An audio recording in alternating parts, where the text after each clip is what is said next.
Orang yang dapat musibah lalu memukul badannya, mukanya, dadanya, atau memukul orang, memukul tembok, itu bukanlah orang-orang yang sabar, ya. Faqad habata ajruh, maka pahala kesabarannya mendapat musibah tidak dapat. Nah, kakinya sakit nak? Zikir. Ya Allah, sakit ya Allah. Itu pahala sabarnya sudah hilang. Ya, jadi tulus ya, ikhlas. Kasih tahu, ini kan tubuh kita. Allah yang kasih, wahai tubuhku, 11 bulan lebih engkau cari dunia.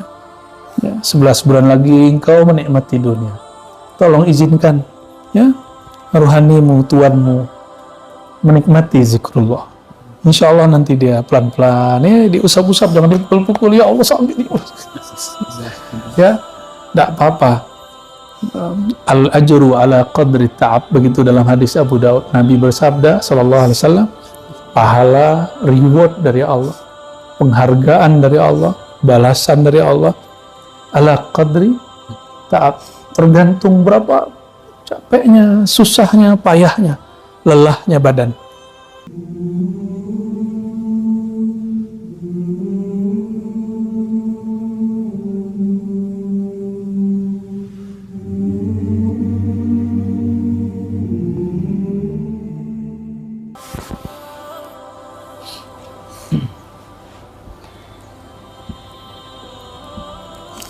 Lalu beliau mengatakan di bagian yang pertengahan, al-fuqaha umana'ur rusul. Ahli-ahli agama, ini fuqaha di sini bukan berarti ahli fikih, tapi orang yang kenal Allah. Karena beliau berbicara saat itu mazhab fikih belum berdiri. Dulu yang disebut fuqaha adalah al-arifina billah, orang-orang yang kenal kepada Allah dan kenal ajaran Rasulullah SAW. Jadi dia mengerti ilmu yang zahir dan ilmu yang batin bersamaan. Dari mana kita tahu? Dari penjelasan Imam Ghazali dalam bagian awal dari kitab Ihya Ulumuddin. Beliau menyebutkan fuqaha itu dulu semua, bukan hanya satu ilmu yang zahir. Fuqaha itu umana'ur rasul, mereka adalah pemegang amanah kerasulan. Karena kerasulan sudah selesai, tidak ada lagi syariat yang baru, tidak ada lagi nabi yang baru, maka sir mereka diturunkan dari sir Rasulullah Sallallahu Alaihi Wasallam. Maka menyakiti ulama, menyakiti Rasul. Ulama yang mana? Ulama yang arifina billah, yang kenal Allah, bukan hanya yang ahli fatwa, ya, tapi yang ahli fatwa dua alam, alam zahir dan alam batin, sebagaimana Rasulullah SAW. فَإِذَا رَأَيْتُمُ الْفُقَهَاءَ فَقَدْ رَكِنُوا إِلَى السَّلَاتِينَ فَانْهَوْهُمْ. Jika kamu melihat para ahli fikih telah mulai cenderung kepada salatin. Salatin ini di zaman pemerintahan masih monarki. Monarki berarti saat itu otoriter. Jika ada orang terjun ke politik, fanhauhum, maka laranglah mereka. Kenapa? Nanti akan mengganggu amanah Rasul yang ada dalam diri mereka. Gitu. Bagaimana di negeri demokrasi? Lain cerita. Di negeri demokrasi bukan ini kalimatnya. Kan di zaman Imam Ja'far belum ada partai politik. Ya, di Indonesia ada partai ya. Ya. Nah, kalau sekarang bagaimana? Boleh juga diartikan. Wa idza ra'aytumul fuqaha qad raqinu ila al-hizb as-siyasi. Jika kamu melihat para ahli agama sudah mulai sibuk berpolitik dalam partai-partai politik.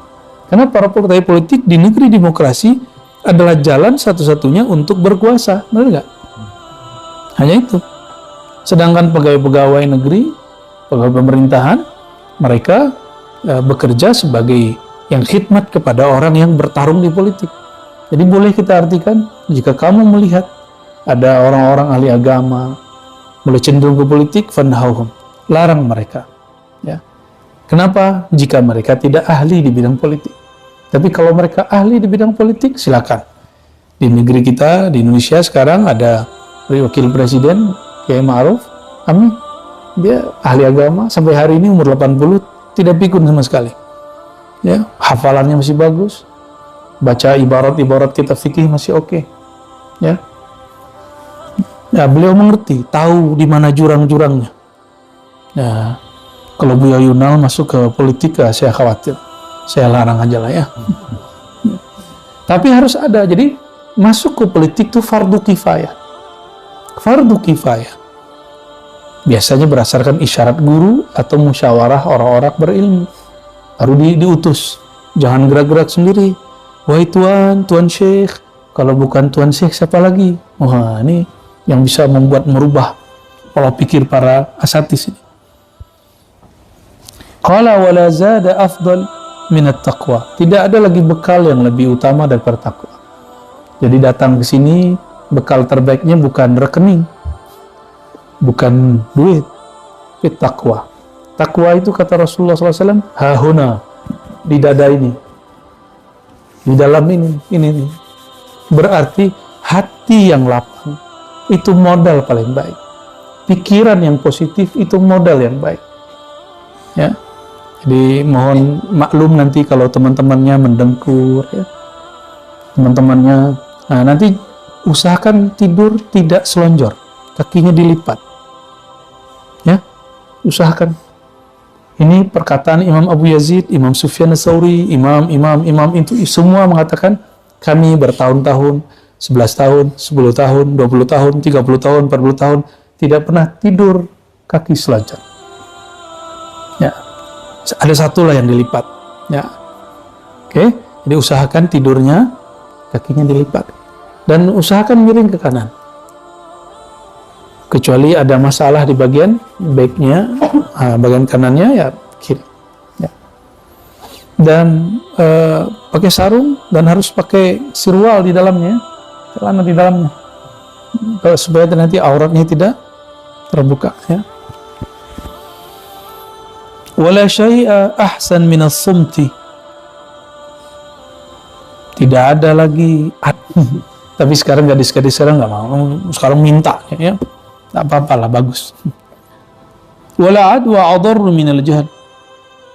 Tidak ada lagi musuh bahaya yang lebih bahaya daripada kejahilan. Ya. Saya berlindung kepada Allah dari semua kejahilan. Jika ada orang yang memberi masukan, kita terima. Ya, kita nggak tolak-tolak juga. Siapa tahu kita salah. Pada kita tidak tahu segala hal, ya. Tapi masalahnya ada orang jahil memarahi orang alim. Nah, itu yang masalah. Kenapa? Karena emosinya orang jahil lebih tinggi daripada orang alim. Al-mar'u aduwwun ala ma jahil. Kata Imam Ghazali, dinukil dari Sayyidina Ali sebenarnya ini. Seseorang itu akan senantiasa memusuhi sesuatu yang dia nggak tahu. Ya. Maka saya minta ampun kepada Allah jika ada yang kita kata-kataki karena ketidaktahuan kita. Tapi insya Allah saya mengamalkan wala taqfu ma laysa laka bihi ilm. Ya. Jangan kamu berpendirian terhadap sesuatu yang kamu tidak tahu. Mungkin kalau ada melihat saya beda dengan seseorang, kami beda data. Ya, kami hanya berbeda data. Cuma ada yang merasa datanya paling benar, itu aja. Ya. Wala da'a auda minal kizb. Tidak ada lagi penyakit yang lebih bahaya dari berbohong. Hati-hati. Ya.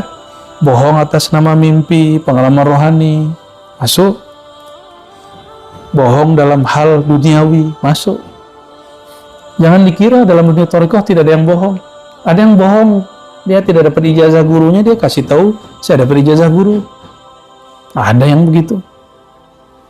Jadi ada mafia ijazah juga. Ya, jangankan gitu, di kampus ada mafia ijazah palsu, ya kan? Ada sekolah bodong namanya, ya. Wisudaan, takharujan. Baik. Wa qala idza balagha min akhika ma taqrahu fatlub lahu min udhrin wahidin ila 70 udhran. Ini kaidah kita bertasawuf. Jika engkau mendengar saudaramu, kawanmu, dengar orang ahli tasawuf nih, sesuatu yang tidak menyenangkan, apakah ilmunya, kaidah yang dia sebar, ajaran dia ajarkan, sepertinya kamu tidak senang, atau dia mengatakan sesuatu yang membuat kamu tidak nyaman, fatlub lahu min udhrin, bukan fatlubhu, fatlub lahu. Apa bedanya? Maka carikanlah dalam pikiranmu alasan yang kira-kira membuat kamu berpikir positif terhadap orang itu. Bukan fatlubhu, kamu tuntutlah dia, bukan. Misalnya kita dengar ada orang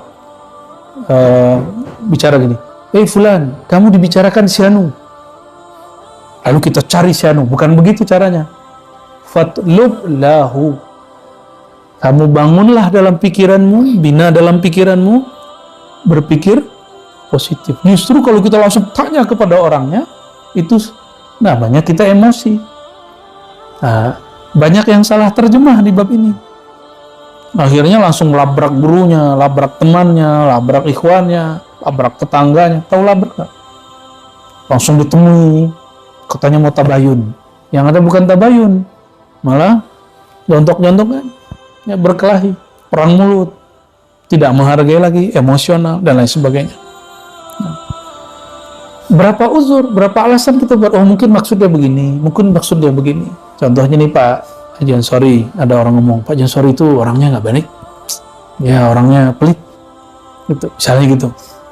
Terus sampai, oh mungkin maksud dia, waktu itu saya ketemu seseorang, orang ini menurut saya bermasalah, saya bilang nggak usah kasih tahu, dia salah paham, mungkin dia salah paham. Kita nggak bilang, dia ini pembenci saya, nggak begitu ya. Berapa uzur? 70 uzran. Nah, kaidah ini diambil oleh Imam Abu Hanifah. Ternyata Abu Hanifah sering diomongin orang. Dan dia ambil ini. Beliau sering dikata-katai Hamad bin Zaid, najis. Ya, sering disebut bid'ah. Waalaikumsalam. Sering disebut macam-macam. Tapi apa kata beliau? Ya, dah, silakan dah. Da'ai. Pak Ai kami manggil. Ya. Marhaban. Nah, jadi, kalau kita mendengar aib seseorang atau ada kalam-kalam dia dalam bab hakikat, lalu kita bawakan kepada 70 uzran. Mungkin maksudnya begini, mungkin maksud begini. Nah, inilah yang dilakukan oleh Imam Abu Hanifah. Betapa indahnya dunia, indahnya majlis, indahnya para asatis. Jika ada orang ingin adu domba dia, ada orang ingin jelek-jelekan saudara kepada seorang syekh, ya, misalnya ada orang bawa kabar kepada saya menceritakan tentang Pak Jansori. Saya bilang, maksudnya kamu begitu, kamu yang nggak ngerti. Kita kalamkan begitu, ya. Jadi kita cut langsung, supaya tidak ada lagi orang bawa. Nah ini saya ulang-ulang, sebulan ini saya ulang-ulang kalam ini. Kalam Sayyidina Syekh Abdul Qadir Jilani, salah satu thariqat yang dibawa oleh Maulana Khalid Al-Baghdadi Khalidiyah. Apa kata beliau?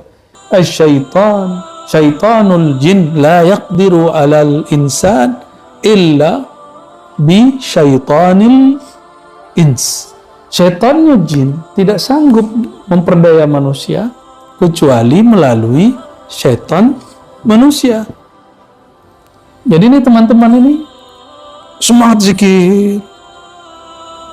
Syaitan sedih. Jadi setiap kali teman-teman ini zikir, syaitan sedih. Nanti ada yang tidak sengaja bercerita pengalaman rohani. Ini kalau ada orang cerita pengalaman rohani, tidak bertempatnya syaitan berkalam. Kamu hebat ya, kamu usul ya, kamu arif billah ya, kamu wali ya, begitu. Terbersit, wah saya mujahadahnya bagus. Teman yang mendengar sedih, ya Allah, saya zikir, kaki sudah capek, leher sudah tegang, ya, kaki badan sudah sakit-sakitan, tapi tidak dapat. Itu, hati-hati. Jika ada teman-teman ini kan karena takdir Allah kita tidak tahu. Tiba-tiba dia bercerita, dia lupa adabnya. Kita kemudian cukup katakan Allahumma iftahli. Ya Allah bukakan kepadaku yang terlebih baik. Gitu aja ya. Pakai doa bahasa Indonesia cukup. Ya. Kalau dengar orang cerita apa, murabinya nanti ya, mentornya nanti jangan cerita kepada teman. Maka nanti Buya Aldomi nanti sama Buya Yunal nanti bagikan kertas nanti insya Allah. Kalau ada pengalaman tulis, tidak usah cerita, tulis simpan. Nanti ada di jam-jam tertentu Buya Aldomi, Buya Asfi, Buya ini duduk di sini nanti dengerin satu-satu nanti store aja ya. Dan tidak usah minta ditakbir pengalaman rohaninya ya. Kadang-kadang pengalaman rohani ini kesusup syaitan karena angan-angan dia. Nah, nanti ada cara, ada manajemen juga tuh, ada tadbir ruhi untuk ngecek ini syaitan atau siapa, ya. Lalu beliau berkalam, ya, fa illam tajid lahu udhran faqul la'alla lahu udhran la a'rifu. Nah, kalau kita sudah cari-cari, mungkin maksudnya begini, maksud nggak dapat, cukup katakan barangkali dia punya alasan mengatakan itu dan aku tidak tahu. Jadi kalau ada orang-orang membicarakan kita, cukup katakan mungkin dia ada kepentingan yang dia mau bicarakan. Ya, bisa jadi la arifu, dan saya tidak mengerti. Wa qala idza sami'tum, ya, min muslimin kalimatan fahmiluha ala ahsani ma tajiduna hatta tajidu laha muhmalan. Ini masih sama, ya.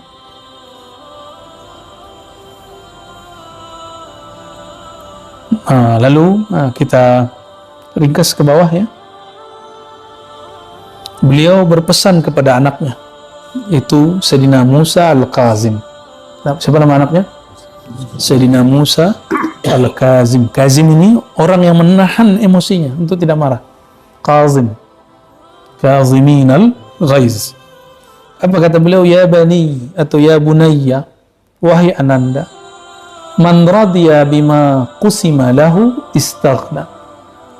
Siapa yang ridho dengan yang dibagikan kepadanya, baik pemberian zahir atau pemberian rohani, istaghna, Allah akan kayakan rohaninya, Allah akan kayakan zahirnya. Jadi tidak usah sedih kalau ada orang mengalami. Nah, teman-teman, rezeki zahir tidak pernah tertukar, apalagi rezeki batin. Maka pengalaman batin tidak akan pernah tertukar sama sekali. Siapa yang melakukan apa, mengamalkan apa, dapat apa, mengalami apa, melihat di alam rohaninya, tidak akan tertukar dengan temannya. Setiap orang akan mengalami pengalaman sendiri. Ya, siapa yang ridho, istaghna, Allah kayakan dia. Kok saya tidak bisa melihat alam ini? Tidak apa-apa. Itu pembukaan alam itu disebut mukasyafah. Hanya diberikan bagi orang yang, mohon maaf, belum matang rohaninya. Seperti anak kecil diberi mainan. Mukasyafah itu mainan. Alam dibukakan mata batin, melihat alam sebelah kita, itu disebut. Jadi kalau ada innamal hayatud dunya la'ibun wa lahibun, dunia itu hanya main-mainan secara zahir. Maka alam-alam malakut yang kita lihat dari pengalaman batin itu adalah lahun wa la'ibun bagi para salikin. Kalau yang tadi dunia, mainan bagi abna'ud dunya, pencinta dunia. Kalau mukasyafah, mainan untuk siapa? Salikin, orang yang sedang menempuh jalan kepada Allah Subhanahu wa ta'ala. Ya, orang-orang yang sudah mulai belajar zikrullah. Wa man madda 'ainah ila ma fi yadi ghairihi mata faqiran. Ya, ini ada orang sudah berkecukupan tapi masih melirik kelebihan orang lain. Ada orang miskin, merasa fakir, merasa berkekurangan. Jadi kurangi melirik-lirik orang. Ya, zikir-zikir saja, usaha-usaha saja. Termotivasi oleh orang lain boleh, tapi menginginkan yang orang punya jangan. Ya. Kenapa orang ini merasa selalu berkekurangan? Dia menginginkan yang orang punya. Lama-lama sifat itu akan memunculkan satu penyakit dalam diri, namanya hiqdun wa hasadun, penyakit iri dengki. Jadi iri ini tidak hanya dalam bab dunia. Kawan dapat ijazah, kita tidak dapat ijazah, nah, itu bisa juga tuh. Maka di sini kita hilangin istilah-istilah begitu, nggak ada. Ya, di majelis kita skip itu urusan dalam itu, ya. Wa man istasghara wa man lam yarda bima qasamallahu lahu ittahamallaha fi qada'i. Udah zikir tapi kok rasa beda dengan kawan, udah usaha tapi kok hasilnya lain dengan kawan. Lalu kemudian berpikir, kenapa saya begini? Kok dia begitu? Kenapa dia sukses, saya tidak sukses? Kenapa dia futuh, saya tidak futuh? Kenapa dia usul, aku tidak usul? Wa man lam yarda bima qasamallahu lahu. Orang yang tidak ridha dengan yang Allah beri, dia sedang menuduh Allah salah dalam menciptakan takdir. Nah, makanya rukun keenam itu pamungkas. Rukun keenam adalah syarat sempurnanya iman seseorang, baru dia merasakan ihsan. Baru dia akan merasakan dipandang oleh Allah penuh kasih sayang. Jadi kalau kita tidak pernah berbaik sangka kepada Allah, bagaimana antum akan merasa akan dipandang dan dipandangnya penuh kasih sayang? Jadi berbaik sangka kepada Allah. Satu nafas yang Allah beri, satu gerak yang Allah kasih, itu semua adalah hadiah darinya. Oh, saya diberikan ujian. Ujian itu hadiah. Nah, serius, itu hadiah. Kalau anak kita atau kita sekolah, lalu tidak masuk daftar nama ujian, kita protes kepada sekolah. Ya, Dawami pernah namanya hilang, tidak masuk daftar ujian? Tidak pernah, tapi kawannya pernah. Ya, kawan saya pernah. Oh, karena baru masuk kuliah. Kawan kita nggak masuk namanya. Padahal dia masuk aktif. Pas jam waktu jadwal ujian akhir, namanya tidak ada. Oh, susah sekali. Jadi kita dalam bab dunia kampus, dunia sekolah, kenapa menginginkan ujian? Malah kalau kami ujian disertasi, Bialdomi kalau ujian disertasi itu diundang seperti pesta. Ya. Oh, jadi ujian itu menjadi hari raya. Oh, benerlah kata Imam Notailah. Ujian itu adalah hari rayanya para muridi. Ya. Jadi kalau lagi diuji kakinya sakit, oh itu hari raya itu. Ya, ada badan sakit-sakit, ya. Kalau ada obat bawa dari rumah, minum. Jangan sampai tidak diminumnya.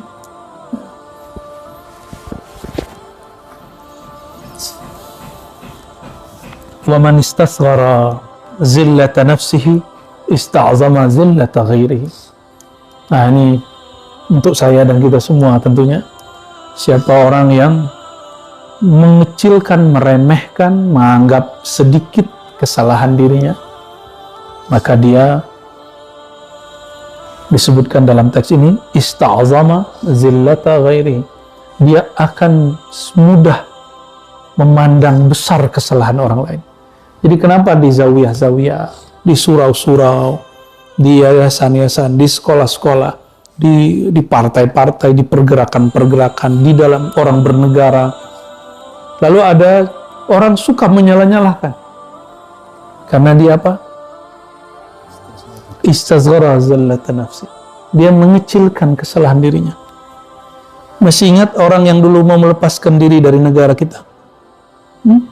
Lalu mengancam untuk merdeka, ternyata tertangkap. Ya, karena sudah namanya, ini sudah disebut lagi ghibah. Tapi kita doakan, semoga Allah memberi dia ketabahan. Lalu Allah selesaikan masalah dia. Ya, itu ujian itu. Kenapa? Dia lupa ada kesalahan kecil dalam dia bermanajemen, dalam bernegara.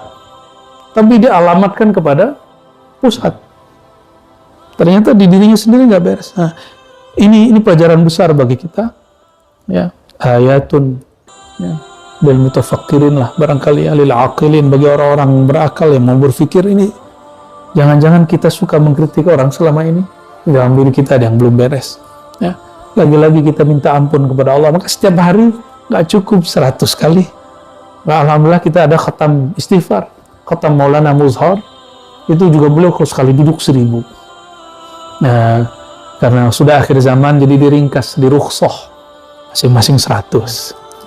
Ya, karena rumah kita banyak, jadi nanti jumlahnya juga tetap 1000 lebih, 4000 bahkan. Jadi mulai detik ini, sore ini, kurang-kurangnya memandang salah orang. Tidak usah jauh-jauh bernegara. Ya, kesalahan teman di samping, dia naruh barang salah. Tidak usah, kenapa ini? Langsung bantu, pindahin barangnya, baik-baik. Ya, mulai khidmat. Karena thariqah yang paling berat itu bukan riyadhah. Thariqah paling berat itu khidmat kepada sesama. Khidmat kepada guru mudah. Karena guru punya tuah, punya haibah. Tapi khidmat kepada sesama ikhwan, sesama salik, sesama orang itikaf, itu sulit. Siapa dia? Untuk apa saya untuk khidmat kepada dia? Hati-hati ya. Jadi nanti Saling bantu-bantu ya, saling mengingatkan dengan teman-temannya. Bangun kekeluargaan. Jika di luar sana orang beragama untuk tengkar-tengkar, mungkin dulu saya juga pernah begitu. Ya, sekarang kita bangun beragama itu untuk bersaudara. Namanya saudara pasti ada sedikit. Ya, kita dengan saudara kita bertengkar tapi baik lagi. Ya, dan tidak ada dendam. Ada dendam dengan saudara? Enggak. Walaupun saudara kita salahnya 1000 kali, kita nggak dendam. Pinjam nggak balik-balik, nggak masalah. Ya, begitu nggak? Maafin muskilah, tapi kalau antum pinjam ke saudara di sini harus balik. Wa man istasghara zillata ghairih ista'zama zallata nafsi. Orang yang mencoba mengecilkan kesalahan orang lain, oh mungkin maksudnya begini, dia tidak bermaksud begini, mungkin dia sedang khilaf, sanggup begitu? Antum jadi wali Allah, jadi wali gampang. Ya, wali Allah bukan wiridan 70.000. 70.000 itu untuk mendapatkan sakinah di kalbu. Ala bidzikrillah tatmainnul qulub. Kalau jadi wali enggak, jadi kekasih Allah, mewarisi sifat-sifat Rasulullah. Ini sifat Rasulullah. Ya. Dan kewalian ini bukan didominasi ulama. Orang awam boleh. Banyak ulama tidak begini.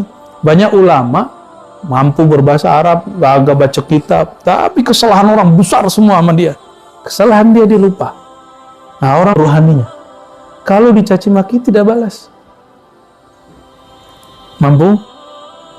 Insya Allah kita berjuang. Itu ya. Ada masalah, kita kurang-kurangi. Ya. Jadi kenapa ada orang dicaci maki dia tidak balas? Karena ini dalamnya.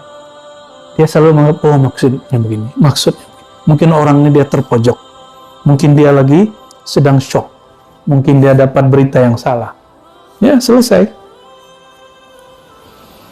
Ya bani, man kashafa hijaba ghairihi, in kashafat auratu baitih. Orang yang coba buka-buka aib orang lain, dia akan dibuka. Dia sama saja membuka aib dia sendiri. Ya. Wa man salla, ini bab politik, man salla sayfal baghi qatala bih. Kita nggak usah terjemah, untuk nanti untuk beberapa tahun ke depan.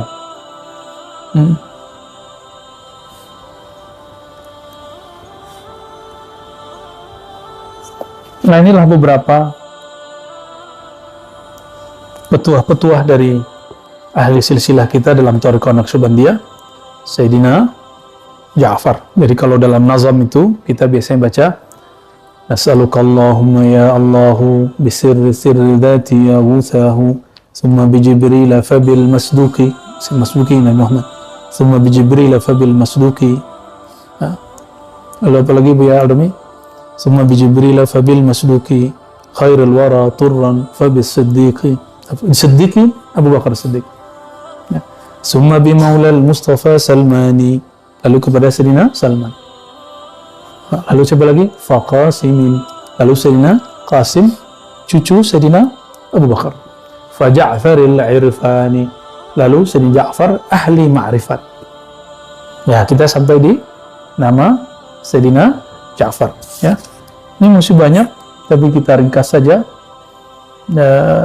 Insyaallah besok kita membahas nama Sayyidina Abu Yazid Al-Bustami.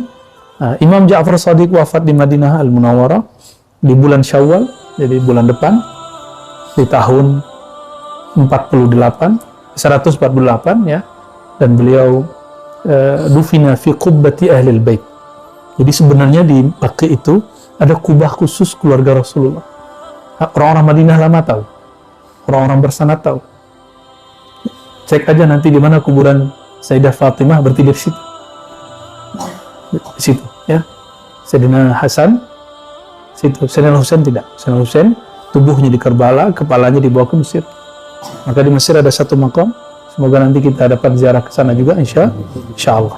Termasuk ke Karbalanya ya. Bukan sebagai kelompok Syiah, kita sebagai pencinta Ahlul Bait min ahli sunnati wal jamaah. Barangkali itu adab-adab yang dituahkan, yang dikalamkan Sayyidina Ja'far Shadiq, zuriat Nabi SAW, wali kutub, wali ghaus di zamannya, untuk pegangan kita di masa-masa ini, akhir zaman ini.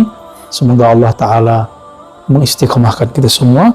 Mari kita berdoa. Allahumma inna nas'aluka salamat as-sadr wa na'udzubika min su'i sadr. Ya Allah, kami mohon hati yang bersih, kalbu yang selamat daripada selain Engkau, kalbun salim, kalbu yang terbebas dari sifat-sifat yang negatif, daripada sifat sombong, syirik, ria, ingin dipuji, takut dicaci, iri, dengki, dan lalai di dalam hati. Allahumma ya Allah, tamim taqsirana wastur auratina. Ya Allah, sempurnakan kekurangan kami, dan ya Allah, tutuplah aib-aib kami. Jika ada orang membenci kami, maafkan mereka ya Allah. Jika ada orang menghujat kami, tutuplah aib mereka ya Allah. Tutup juga aib kami di sisi Engkau ya Allah. Sur auratina indaka wa inda khalqika birahmatika ya arhamar rahimin. Rabbana atina fid dunya hasanah wa fil akhirati hasanah wa qina adzabannar. Alhamdulillahi rabbil alamin. Assalamualaikum warahmatullahi wabarakatuh.